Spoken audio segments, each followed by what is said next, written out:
Hello everyone, welcome to Workstatus.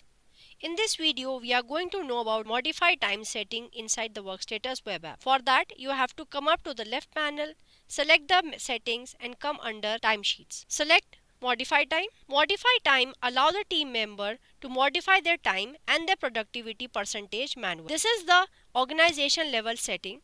If you wish to do, the setting is first of all available to you as an organization owner or a manager. And if you wish to do a setting one time for all of the employees in your organization, you can do the settings from here. You can select the checkbox across these options available, and that will be applicable to all of the employees inside your organization which are listed here. If you wish to do a setting with respect to the specific member, you can come to the bottom for the individual and then you can select or unselect the settings from here.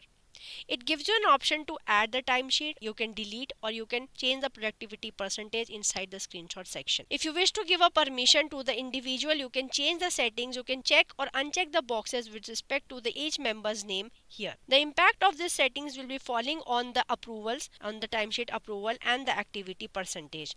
Thank you.